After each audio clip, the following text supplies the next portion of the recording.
Margie. This is Margie Mansure. I'm Eric Stafford, and we're going to talk about sauerkraut. Exactly. Do you like sauerkraut? I like sauerkraut. Now, it's an acquired taste. I had to get a little older before I liked it. I'd had cabbage. I liked cabbage, but I wasn't that big on pickling or that stuff, I think, at the time. Well, as the name entails, it is rather sour. And I think sauerkraut... Maybe that was part of it, too. For a kid... Yeah, for a kid. With really active taste buds, it can be a little overwhelming. But yeah, especially as folks age, we lose some of our taste buds, so we might seek out sour flavors. Is that why? Yes. Yeah. I didn't know why. I never knew why. Yeah, some people, they might not be able to drink black coffee as a younger person, but then as they get older, they're kind of seeking that out so they can really taste it, right? You're giving me something to look forward to, I guess. Yes, your bitters, your sours, and all that. But really, I enjoy sauerkraut, and I actually liked it. I was a picky eater as a child, but I do remember my mom, she would get the sauerkraut in the canned food age, and open up that can and put in some sausages with it, and then she would just heat it up like that, and then serve like mashed potatoes or pan-fried potatoes on the side. And that was a really nice dinner. I enjoyed that. Now, it's kind of a German dish, isn't it? Didn't it start in Germany, or is that just they just put it on everything? Well, it is very popular in Germany, but we think that it started in China. Oh, wow. Or even, I guess, what's Mongolia. They're thinking that Genghis Khan, he was the emperor of the largest empire ever. Yeah. I mean, and the empire went all the way into Eastern Europe. Yeah. So yeah, we think that his empire spread the sauerkraut into Eastern Europe, and then that's what we know more is the European dishes. Okay, cool. But they originally, the Chinese, they didn't use salt to ferment it. They used rice wine to ferment the cabbage. So I'm sure it was a very different flavor. Yeah, it would have to be, I would think. Yeah, less salty. Less salty, a little different. Maybe get you a little tipsier. Yeah, I don't know. With the rice wine, who knows? But so we're going to ferment this cabbage today. So that's what it is. Sauerkraut's just fermented cabbage. And I think that name in German means sour cabbage. Sauerkraut. Okay, so it kind of makes sense. So what I was thinking is the process is, and I'm going to talk about the process, but I thought since I know you always like to be helpful. I try to be helpful. So you could massage this cabbage, and what I've already cut that up, kind of like what you see sauerkraut looking like. You just cut it into very thin strips, and then I have already put some salt on there so it could start sweating a bit. Oh, okay. So the process is on its way already. It is happening. So it's a good idea to wear gloves, and I don't know if those will fit you, but we'll give it a go. But they do stretch. Well, we hope so. I got fat, short hands, so we'll see how that hopefully works. the shortness will help, because I think they're a medium. So what you're going to do is you're going to use your gloved hands to just massage that. Okay. And then that's going to really get that salt in there, and it's going to start the fermentation process. All right. I feel like, I'll be acquitted. That's all I'm going to say on that. I'll be acquitted. So you don't necessarily have to wear gloves, but you have got to really, really have clean hands, right? Okay, yeah. And I've already washed my hands, but I'm going to go with the gloves, I think. Okay, because they're in there for a good while. I just need them. I just need my digits covered. I don't necessarily need it to fit like a glove, literally. Well, the reasoning is sometimes we have what's called Staph aureus it's naturally on your skin. Oh, wow. And it's so we're nasty. That's what she's saying. We're nasty. We just don't realize it. Well, Or people there are are some starting to good realize microbes in our body. We can talk about that. Well, But apparently my left hand is smaller, being as it's my dominant hand. So that's the way so it now works. what do? Do I just grab it, or how's? Yeah, just kind of grab it and start massaging it like that. Oh, okay. Yep. Just keep And on. and how does that help, other than bruising the cabbage? What you're doing is, the process of osmosis, where Uh-huh. you're going to draw water out of the cabbage. Oh, okay. So our goal is to draw enough water out of the cabbage to be able to, we're going to place it in this jar, and we want it to have like an inch of brine, it'll be brine, Okay. over it, and then it will be in an anaerobic environment. And that's what we need for the lactic acid production. Oh, okay. So She just said all kinds of terms that I don't know. So I'm going with what she's saying, so So the anaerobic, that means it won't get any air. It'll be all I'm under the anaerobic. water. I don't move. Is it? I'm anaerobic. Sometimes more anaerobic than others, More right? aerobic than others. That process, the lactic acid Okay. is produced by this lactic bacteria. Okay. And it's a good, there's lots of good bacteria out there. We need bacteria is all over our bodies. Yeah. And Well, some it's of everywhere. it, some of it is really good. It's inside our bodies, in our digestive system. Yeah. And lactic acid, it's going to make that cabbage safe to sit out and ferment, because it's going to make okay. it acidic, right? Ah. Now, am I supposed to be squeezing this hard, or am I just supposed to be gently doing this? 'Cause Well, you I've can been just kinda squeeze going- it hard. Yeah, Oh, get that. okay. You got to get that water out. I've been You're doing a rough great on job. the cabbage. Well, I don't know about that. Because you want it to. It's going to turn It's out going to like look that. out like that. Yeah. So After yeah, some just, fermentation. yes, that's I right. see some water in the bottom. There's a little bit of water. It's getting started. Huh? Yeah, look at that. Look at that. There's some water down there. Yeah, that looks So good. it's I've abused this cabbage. It has been abused. It doesn't mind. It doesn't mind. It's not No. saying anything. Yeah. But when you were talking osmosis, I kept thinking, am I going to turn into a vegetable? Is that what she said? That's osmosis. Let's hope not. Let's hope not. Yeah. We don't want that to happen. You're supposed to say, you're not already. It's good that you can make your own jokes. Oh yes. yeah, I make yeah. I make Yes, my own jokes. that's good. Being humble is good. So we started out with the cabbage. Now yours and- looks different than mine. yes. This is how it starts out. Okay. So a lot of people will have them growing in their gardens right now, and they're coming in, definitely. So the first thing you want to do is take off a couple of the outer leaves. I've already done that because it probably has maybe some bacteria that we don't want in our fermentation, because it's They're been usually kind of hard. They're kind of Yeah, hard. they are. They're They're kinda kind of hard. protective, I guess. Or- Yeah, so that's been keeping the inside clean. Then I rinsed it with cold water. Okay. And so you can see there's a little bruising here. So I want to go ahead and just take that off. I don't really want to put any bruised areas, just because it might be harboring some bacteria that we don't want to ferment. So then I got to have a really sharp knife. Yeah, and it looks like a really sharp knife too. Yes, I just sharpened it last night. Okay. So if you don't have a knife sharpener, you got to have one in a Now kitchen. you went straight down the middle through the core and everything. I did. So I've got it in half. Now I'm going to quarter it, and then try to get that core out. See? Yeah. So then that makes it kind of easy. I can just put it on its side there. Oh, look at that.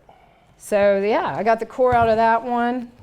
So you're going to chop it all up anyhow. So There you go. Can't argue you that. might as well just go ahead and quarter it. Hold Yep. it up. Now, I had some people who have made sauerkraut a long time tell me that they like to put that core in their sauerkraut. Really? They do, yeah, and they said that when they were a kid, that the kids would argue over who got Really? the core, which I Really? thought, oh, that's interesting. That is interesting. But I guess if you ferment it long enough, it's really going to get fermented even if it's large like that. Yeah, but it'll get softer and probably more enjoyable than the hardcore. But that kind of reminds me of like corncob jelly. Have you ever seen corncob jelly? I don't think I have. Well, it's made from the cob, not the corn. It's made from the cob part. And my mom and her sister used to love that. Huh. Corncob jelly. But it looks like honey jelly or apple jelly. It's just, but made from the cob. That's interesting. Well, you know what? Probably the reason is in Extension, we can only use recipes that have been approved by the USDA, and I have not seen that one, so it probably was That's not probably approved. Some old country something. Yes, yes. Somebody in their family had corn crops. Yeah, they were making do with what they had is what they were make doing. a little bit of everything. But yeah, corn is definitely sweet, so I bet that was very tasty. Well, she sounds a lot like honey. I'm sorry, I quit massaging. I was going to say, is it ready? No, I don't know. How do I know yet. if it's ready? I've never made slaw. Well, I don't think it's quite ready. You have to have a little bit more juice than that. Okay. Remember, well, we want to be able to cover the whole thing with an inch of juice. Okay. And can I ask you about your ball jar over there? Because it has a vent on it or something. It does. Am I jumping ahead, or is that? No, that's a good point. This is what we're going to put it in. This is just a half-gallon ball jar, and then you can purchase this lid, which is got the ring. Yes, and what it does is it lets the gas out. But then it doesn't let any further molds or any spores that you don't want in. So it works really well. A lot of times things are floating around in the air. We don't even realize it. That's just the way life is. And then it gets into our crock. So that brings me to what most people use as a vessel to ferment in. That is a crock, isn't it? Yeah, we got a little crock. Now this is like for home use, for modern day home use. Back in the day, and I know some people probably still do this, if they have a big garden and they love sauerkraut, they might, and they've got all this sauerkraut or cabbage around, they might have a really large ceramic crock like this, and they would maybe do 50 pounds at a time of the sauerkraut. Just get an assembly line going, get all the kids lined up. Now, I always ask you weird questions, but I do. But that reminds me of an episode of MASH I saw when I was a kid, and they had kimchi.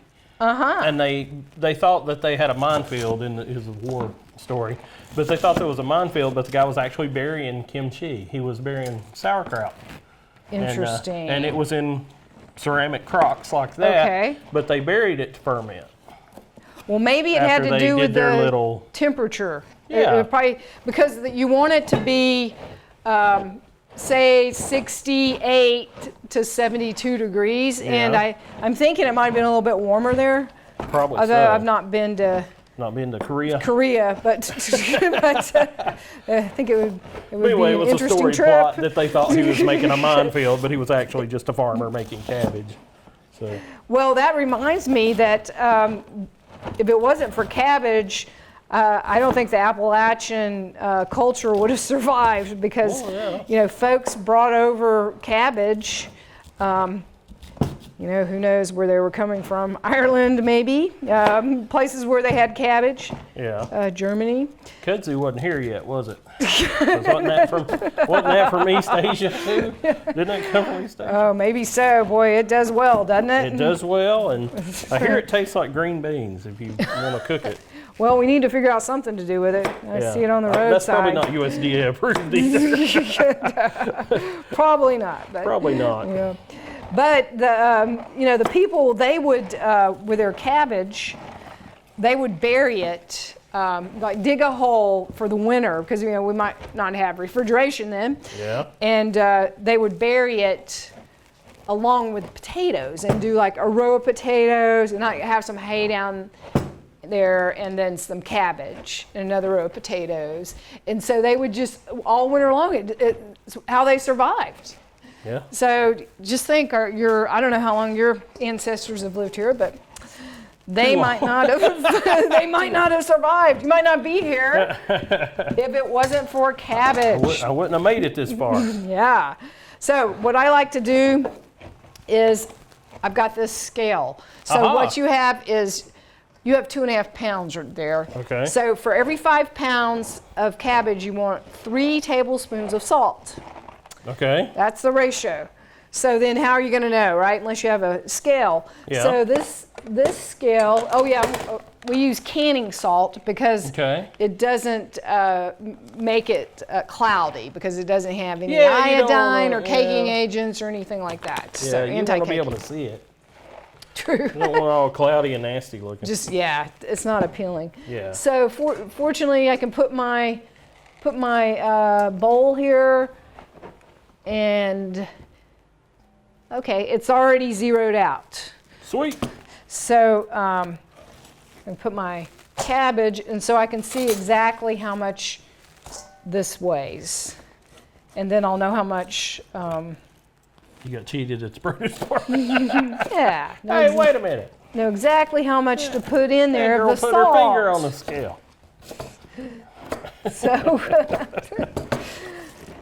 So yeah, I got a little ways to go with this one. You can make an adjustment too. So you know that ratio: 3 tablespoons of salt for 5 pounds of cabbage. 5 pounds. I've only got 1.29 at this point, so wow. keep going on that.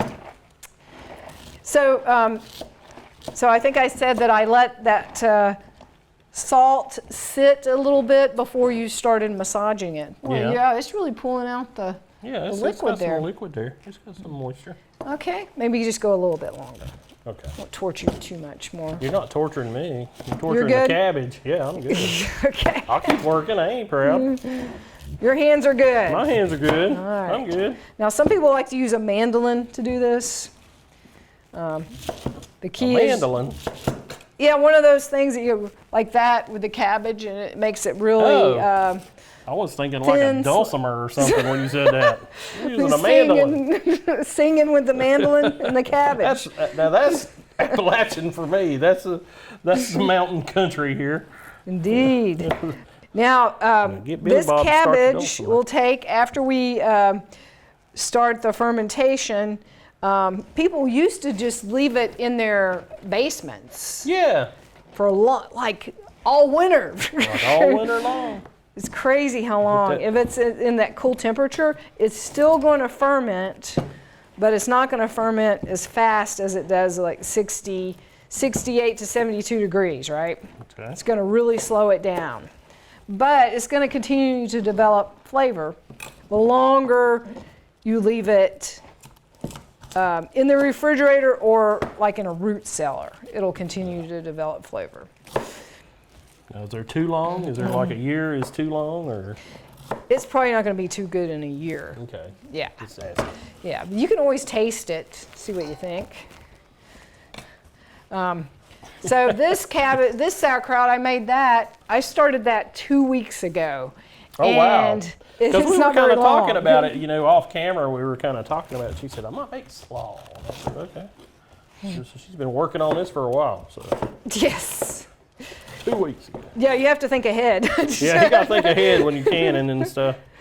So, and it's not, after 2 weeks, the flavor, it's not as sour as it could be, I'll tell you. Oh, okay. Because I tried it last night, and I just had it in my kitchen, which has probably been around 70-something degrees, because I haven't had my air conditioning on. But you live in the mountains. True. Yeah, I live up. She's further elevated. Right. Yeah. Cooler. And Down so here I in the was, flatlands, we got the air running. which would be good for your temperature for that, because if, let's say it was 90 degrees in your where you had it, it would ferment very quickly, and it might even spoil. Yeah, I would think. So it might be too fast. Too fast. Okay, I almost have 2 pounds. Oh, wow. I think I might make it 2.5 pounds. 2.51. Okay. Isn't that amazing? That is amazing. So with this, we can do the same thing, but I might wait till later to do it. Since you've got a lot going on here. I got some going on. So I'll need a tablespoon and a half for the 2.5 pounds. Okay. Okay, so let's see. Show me how much water you got. I got water. That's really good. Now, if let's say you couldn't get enough water out of that, what you can do is you can make some brine. So 1.5 tablespoon of salt with a quart of water. You could heat up the water, put the salt in, and then pour some in, so you would have an inch over the cabbage. And brine is just salty water for the most part. Exactly. Okay. Yes. So, so we wouldn't want to use. So this is nice. This is glass. We've got ceramic. We wouldn't want to use copper or iron or galvanized steel or anything like that, because that could contaminate it and make it toxic. Actually. Oh wow. So Yeah, I was you just don't want thinking that it much. would like not taste good, but toxic's totally different. Yeah, that wouldn't be good. Not So yeah, the ceramic or the glass, those are good. Okay. So let's see, what would be the best way to get that in here? I got a spoon there. Maybe that. A spoon? You You want to want try the spoon? to try that? We'll spoon it in. We'll just Are we getting the spoon that water in. as well, or are we just? Oh like, yeah, we're gonna have the water, but we Okay. can just pour that in Okay. at the end. I try to be nice, even though I got like and neat. I mean, but I got this stuff all over the place. It is a bit of a messy process. It's like when you make slaw. It's just it goes everywhere. Yeah, you're gonna get some on your floor, so Be That's- prepared. You've got to have something on your floor in your kitchen anyhow, or Yeah. it's not lived in, right? Not if you got a dog. A dog will eat it. That's true. The dog will run and grab whatever you drop. Although cats aren't the same. They No, only they just look at want you. meat. Yeah, they only want meat, and they might not get it. And it's got to be their idea, and they might take 10 minutes to do it. That's true.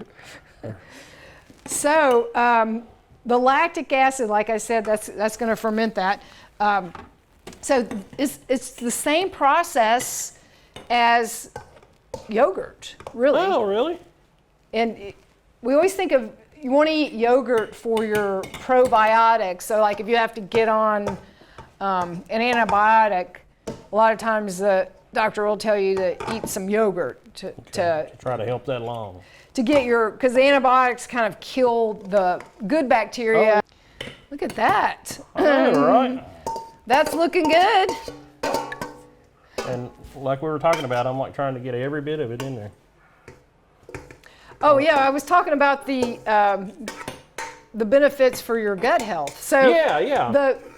the yogurt, it has other beneficial bacteria, and this is the same way. It has mainly the lactobacillus bacteria, but it's going to have some other beneficial bacterias. Are we done with this? I got all the water out. Yep. I got all the water out. I'm going to press this down. So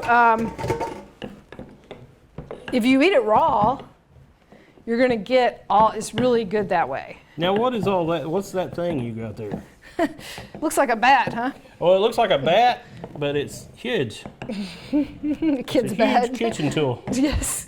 This is a tamper, which is very handy to press this down because I want it to be submerged under the water or the wow. brine.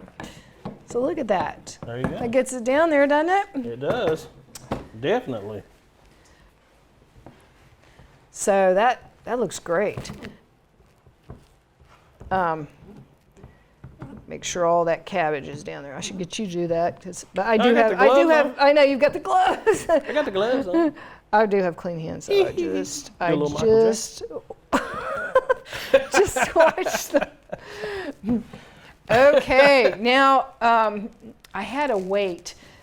A lot of times you want to use weight to keep it submerged down. Really?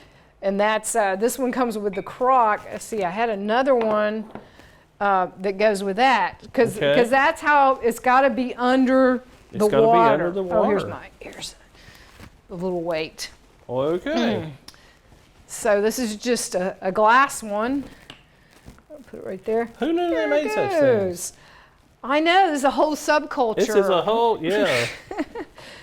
And let's see, I'm going to get a clean cloth and just kind of wipe that off around the top. So to me, I don't really bother with canning this because you can put it in the refrigerator and it lasts so long. I mean, yeah. But if you had a huge amount and you wanted it to be shelf stable, you could can it. And so I put that little gasket there and then this, and then just turn it. Wow, look at that. There you go. Now, does the bottle burp or anything after a while? Do you hear it? Yeah, you can see it. you can see it kind of bubbling a little bit. Okay. It's kind of cool. Well, I didn't know. It was like, or like a turkey thing. Turkey's done. So, yeah. So yeah, that definitely lets those gases out. So and so I don't want to get the microorganisms that are floating around in. So this one, let's see, I have a lid. So if I use this one, I would use my weights, and then my lid. And with this one, you put a little water around the top, and that keeps the microorganisms from coming in, but then the gas can still get through that water. So that's pretty clever. That is very clever. That's like, next level clever. That's kind of crazy. If you had a big crock at home, you were making 50 pounds or something, what you could do is get a turkey bag, that people put those turkeys in, and then put some water in that, some brine in that. Yeah. And then cover your crock with that. Oh, and okay. And that way that would keep it submerged. That would be your weight, and then it would also keep a lot of the microbes out of there. Oh, okay. Then you could just put a towel over that to make sure. Okay, I'm going with store-bought. Well, I'm chicken. I'm going with store-bought. This is nice for home use. It's very nice. It's very nice. I like that. If you just want a small amount at a time. So. Well, that's true. So this cabbage and sauerkraut has actually saved lives as well. As far as the people who used to sail across the ocean, they would pack some fruits and vegetables, but then they don't last forever, right? Yeah. They're perishable, and they didn't have refrigeration. So they soon learned that to keep their crew healthy, they needed to take sauerkraut. Huh. And so what they needed from the sauerkraut was the vitamin C, because cabbage is high in vitamin C, and it prevented scurvy. Yeah, I was thinking like, the pirates and the scurvy, the way they talk, but.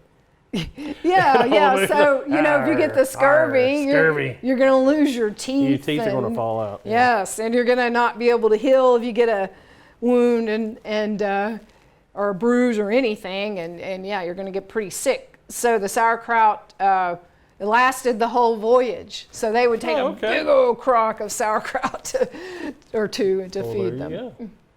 So, okay, so now I think we've shown this basic process pretty well. So how are we going to cook? How are we going to eat it? Yeah, that's the question.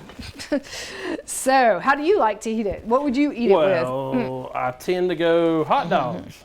Hot dogs. There you go. Is what I'm thinking. Hot dogs or Polish sausage or some kind of sausage or kielbasa.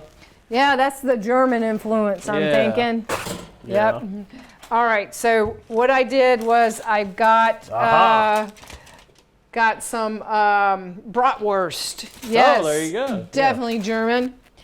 And I got that. That came from a farm in Ashe County. Really? Yeah, they actually make it. And then I also got, as an option, a leaner chicken sausage. Oh, okay. So the bratwurst is more traditional, it's local. The chicken sausage is leaner. Oh, okay. So I thought it might be fun to try both of them. Okay. So I took my sauerkraut, I sauteed up some onions and got those nice and caramelized. No, what's And- that red stuff? And then, yeah, that's not onion. You're so not an smart. That's not an onion. I can feel the heat coming off this stuff, man. It's hot. Yeah, that's the way to have it. Yeehaw. And that I've got a red bell pepper, as you observed. Uh-huh. And then we have, I got a whole wheat bun. So yeah, some people like real crunchy bread with this. Okay. But I just got the hot dog buns, because I could find them. Okay, so there's that bratwurst. And then the chicken sausage, I'll give you one of those. So you can have How one big of is this each. thing? Look at This that. thing's huge. See, it's time for your snack, right? I know, right? I won't be hungry by lunchtime. Well, like I said, I can eat about an hour after breakfast, Well, even yeah. if I have eggs and the whole works. I I'm don't like know. a cow. I just what it graze is. all. I can graze all day. Grazing. That's a good way to do it. So I think that it's nice to have the bell pepper. It gives it a little It flavor. is. It gives it a little spice looking there. It jazzes up the look. Yeah, it gives it a little color. And now you can. We have a fancy mustard. Ooh. This looks like an actual German. It has a German Engelhofer? name. Yeah. Engelhofer. Engelhofer. Yeah. Or we have just spicy brown mustard. Well, it's the got a German American name style. too. Heinz. Oh, They're yeah. both Is German. that a German name? They're both German. Interesting. So which do you prefer? I think I'm going with the Heinz because of squeezability.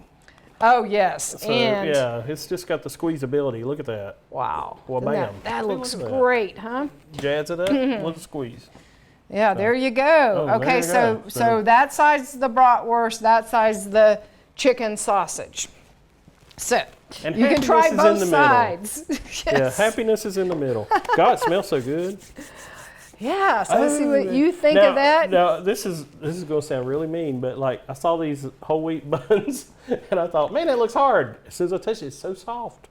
It's incredibly Yes, soft. that these companies do a really good job with their It whole looks harder grains. than it is because it's really kind of dark looking. It looks like it's kind of toasty or something. We're going on the side. I'm going with the beef side. All right, so while he's tasting, we talk about other things you can use sauerkraut for. So let's say you're not a sausage person. You could use it in just about any kind of sandwich. Like I saw a sandwich idea. I didn't try this, but it had the rye bread like a Reuben. And then they put hummus on the bread and avocado. Okay, as a filling, and sauerkraut, and then grilled it. Put a little bit of butter on the outside and grilled that. Well, this is excellent, but that sounds like a good idea. Yeah, I thought that was something different. Yeah. Let me give I'm you a sorry. napkin. Yeah. I know, that was a mean thing. Here you have a beard and everything. The beard is a catch-all. I mean, you know, That's the just the way it kids works. will go, "Hey, Pop," you know. I hear it a lot. You never know what's going to be The in wife there. and the kids are like, "Quit! You got something going on there." So that was did you start with the I started on pork the side? pork side, which it was fabuloso. And Now then- this one's going to taste different, but I Different, tried them but- both last night, and I Oh, okay. thought they were different, but both good.